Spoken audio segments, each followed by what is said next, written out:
Bien, queremos aprovechar en saludar a los que nos siguen a través de las redes sociales, en las diferentes plataformas que desde TV Perú nos permitimos compartir también la información en vivo, ¿no? Y podemos comentar, incluso recibir hasta sus puntos de vista y opiniones de lo que se trata en cada uno de nuestros programas. Gracias por su preferencia.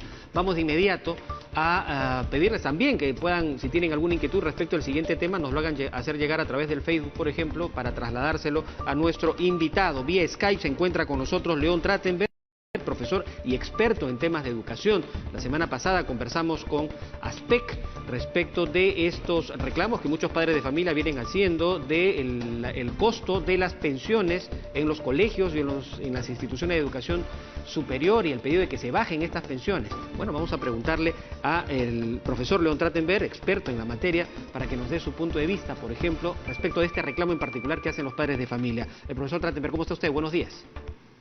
¿Qué tal? Muy buenos días, ¿cómo está? Bueno, quisiéramos recoger desde su punto de vista qué es lo que está pasando con el sistema educativo en nuestro país. Es decir, estamos obligados ahora a hacer un sistema de educación digital en realidad porque las condiciones en lo absoluto permiten que volvamos a las aulas. ¿Cómo tenemos que mirarlo desde nuestras casas, los padres de familia, si tenemos a nuestros hijos, ya sea en la educación básica regular o en la educación superior? Bueno, lo primero que habría que preguntarse es si hay alguna alternativa. Es decir, una cosa es decir, mire, usted tiene dos opciones, educación presencial o educación virtual, y escoge. Inclusive le pueden decir, una cuesta más que la otra, en fin, y entonces usted escoge. Pero en este año no hay tal posibilidad de escoger. En este año la única que hay es la educación virtual. Y entonces cuando uno escoge un colegio público o uno escoge un colegio privado, uno está escogiendo una propuesta educativa, sea la que da el Estado o la que da el centro educativo privado, y que en el caso de los privados supone que todo su equipo docente, administrativo, toda su gestión ha tenido que migrar de un servicio originalmente pensado para hacerse de manera presencial a otro que va a ser hecho de manera virtual. Pero es el mismo equipo, la misma gente, la misma administración, el mismo centro educativo el que tiene que hacer esta migración. Y entonces cuando se dice que tipo de educación, la virtual, vale menos o es menos que la presencial, es un planteamiento un poco absurdo porque la presencial no existe, en este año no es posible. Y entonces lo que hay que pensar es que si yo contraté un servicio de educación privada para que se eduquen mis hijos durante este año y estaba dispuesto a pagar una cierta cantidad por eso, en este momento, dado que no se puede dar de manera presencial, se va a dar de manera virtual. Pero no hay ninguna fórmula, ningún algoritmo que diga una educación virtual vale 30, 40, 80, 90% menos que la presencial. Esa es simplemente una expresión de un deseo. El colegio tiene que operar a capacidad plena para entregar ahora el servicio a distancia. Y yo diría inclusive que los profesores tienen que trabajar más que antes. ¿Por qué? Porque hay que implementar una serie de equipos de tecnología, software, plataformas.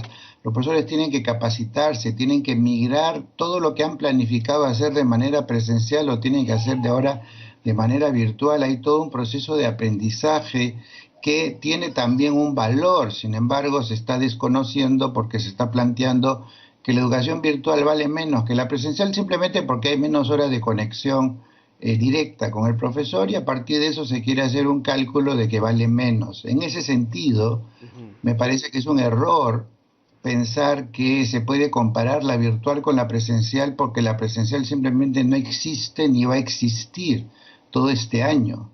Y entonces probablemente el próximo año, ¿no? Y quizás el próximo para los niños menores es que no se encuentra una medicación, una vacuna. Entonces, yo entiendo que al principio hay un choque, hay una reacción así emocional de la gente que se quedó sin dinero, que se quedó sin trabajo, que ve frustrados sus planes, en fin, y dice, bueno, todo el mundo tiene que reducir costos, me he quedado sin ingresos. O sea, puedo entender el deseo de tener una vida más aliviada en esta temporada, pero no se puede perder la comprensión racional de las cosas que tienen que ver en este caso con el tema que usted planteaba al principio sobre las pensiones escolares y la rebaja. Le voy a poner un ejemplo. A ver. Vamos a suponer que un padre de familia se comprometió a principio de año a pagar 300 soles mensuales por el colegio de su hijo. Ese padre de familia hoy en día sigue trabajando, sigue cobrando, sigue teniendo el sueldo que siempre ha tenido y estaría en condiciones de pagar 300 soles. A su lado hay un padre de familia que se quedó sin ingresos. Trabajaba en la calle, no puede salir a la calle, no es un empleado formal, no tiene ingresos y está en cero. Yo pregunto, si descuento 100 soles a los dos, el padre que no ha visto afectados sus ingresos, le estoy haciendo una rebaja que está más allá de sus necesidades porque él está con los ingresos habituales. El padre que se quedó sin ingresos no va a poder pagar tampoco 200 soles porque se quedó en cero. Entonces, si yo hago un descuento único para todos por igual, de 20, 30, 40%, del porcentaje que quieran, lo que hago es pedirle al que podría pagar aquello que se comprometió que pague menos, y aquel que no puede pagar no va a pagar nada, porque tampoco el descuento de 20%, 30% le resuelve el problema de que se quedó sin ingresos. ¿Cuál es el resultado de todo eso?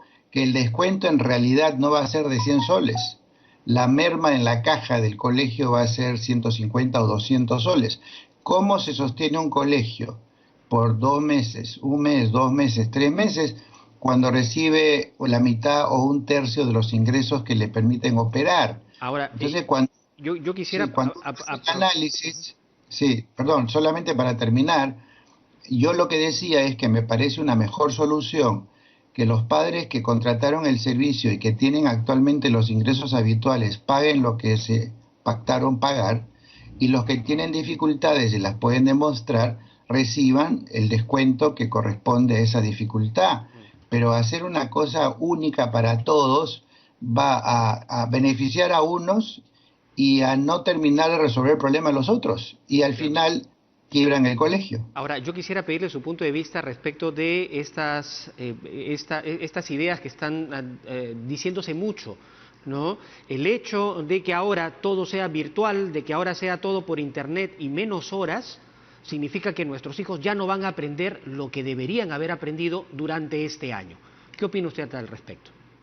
Lo primero que quiero decirles es que el Perú está llegando tarde a la educación virtual. La educación virtual es la educación del siglo XXI. La educación virtual es una educación que hoy en día se ofrece en todas las instituciones universitarias, técnicas del mundo, y no pocas secundarias también, como complemento a la presencial. La educación virtual va a ser la educación que va a acompañar a los alumnos de hoy por el resto de sus vidas, de manera de que si han tenido que ingresar a ella a la fuerza, inesperadamente, de improviso, más que verlo como una pérdida, deberían verlo como una ganancia, porque están adquiriendo herramientas y modalidades de trabajo que son las que van a tener que usar toda su vida para estudiar, para trabajar, para interactuar socialmente y demás. De manera de que más que una pérdida, yo diría que es una ganancia, pero es un formato distinto. Obviamente estar presente en un salón de clase, en una relación humana, personal de un profesor con 30 alumnos, no es lo mismo que tener al profesor al otro lado de la pantalla, al niño solo en su casa y desconectado físicamente del profesor y de los compañeros. Es un formato distinto, es una modalidad distinta. Pero por otro lado, ese niño que en el colegio normalmente estaría básicamente a dedicación exclusiva para su trabajo de clase, ahora resulta que está en casa y hay hermanos y hay un clima familiar, hay padres que están presentes, hay necesidad de conectarse a internet, hay que hacer turnos para ver televisión o escuchar la radio o conectarse a internet, hay que hacer tareas para mandarlas por correo electrónico o por celular a los profesores. Es decir, es una modalidad distinta, lo que no quiere decir que se trabaje menos, y a la hora de decir realmente si se aprende menos, valía la pena preguntarse, el común de los alumnos que termina quinto de media hoy en día en el Perú, ¿realmente aprendió lo que está en el currículo para los 11 grados de primaria y secundaria? ¿Por qué es que los alumnos que egresan del colegio en el Perú, cuando son evaluados por las universidades y los institutos, lo primero que le dicen es que no aprendieron nada, no saben nada? Porque la educación escolar, los contenidos son efímeros, son volátiles. Lo que uno aprendió en un año lo olvida en el otro, porque de lo que se trata es de construir competencias, construir maneras de pensar, maneras de indagar, de investigar, de pensar, de trabajar en grupo. Y todo eso la educación virtual lo permite idénticamente que la educación presencial.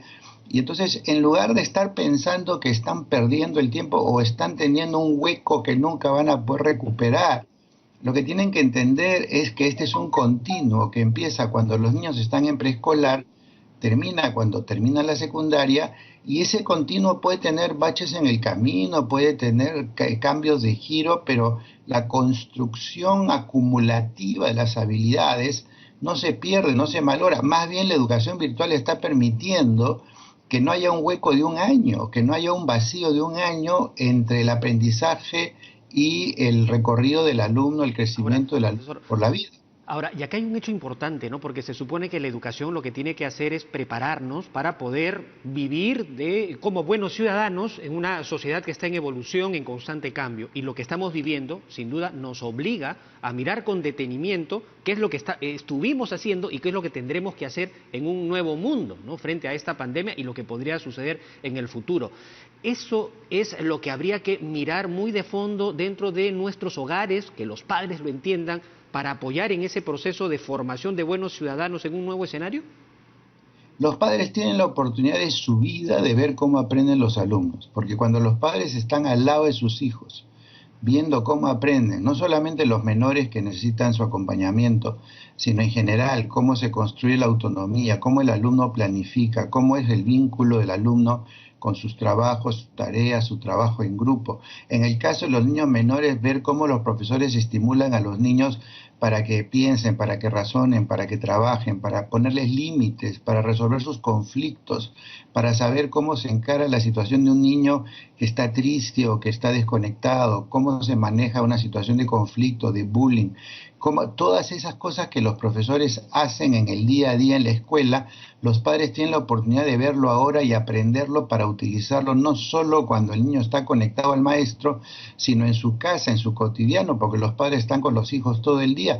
Y entonces tienen una oportunidad de oro de aprender, más que pensar que debería valer menos la educación virtual, porque como el padre tiene o la madre tiene que estar cerca del niño y entonces eso le consume tiempo y entonces eso tiene que ir a costa del menor valor de la educación presencial o las pensiones. Los padres deberían agradecer que la oposición responsable si les preocupa la educación de sus hijos, por supuesto. Deberían agradecer que tienen una escuela en casa, que están recibiendo una especie de escuela de padres en casa, que les está dando herramientas. Mire, los profesores están conectados con los alumnos 1, 2, 3 horas al día, pero los padres están 24 horas al día, 7 días por semana, 365 días al año con sus hijos. Tienen que saber cómo ayudarlos para que aprendan a jugar, a motivarse, a interesarse por la vida, a tener límites. No pocos padres se quejan que no saben cómo poner límites a sus hijos, disciplinarlos de manera amable, cordial.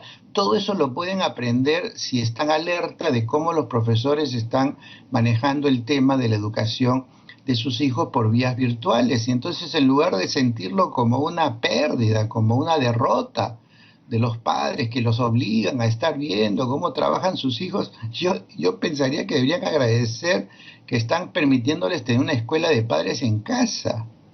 Bien, profesor, bueno, le agradecemos por compartir sus puntos de vista, lo hemos escuchado atentamente. Y bueno, gracias por estar aquí con nosotros y en cualquier momento volveremos a establecer comunicación con usted para seguir recogiendo sus interesantes puntos de vista. Bueno, hasta luego. Hasta luego. Profesor León Trachtenberg ha estado compartiendo con nosotros y esta entrevista que ustedes acaban de escucharla también va a quedar publicada en nuestras plataformas digitales, de tal manera que en cualquier momento los padres de familia pueden escuchar con detenimiento estas recomendaciones que León Trachtenberg, experto en educación, ha compartido con nosotros. Vamos con más. Les contamos, ahí están las redes sociales a través de las cuales ustedes pueden con facilidad seguir la programación en este momento en vivo y luego acceder a la información también desarrollada durante nuestra programación, no solo este programa, sino a lo largo de todos los programas que transmitimos aquí en TV Perú. Bien, vamos a decirles ahora que en tiempos de coronavirus el turismo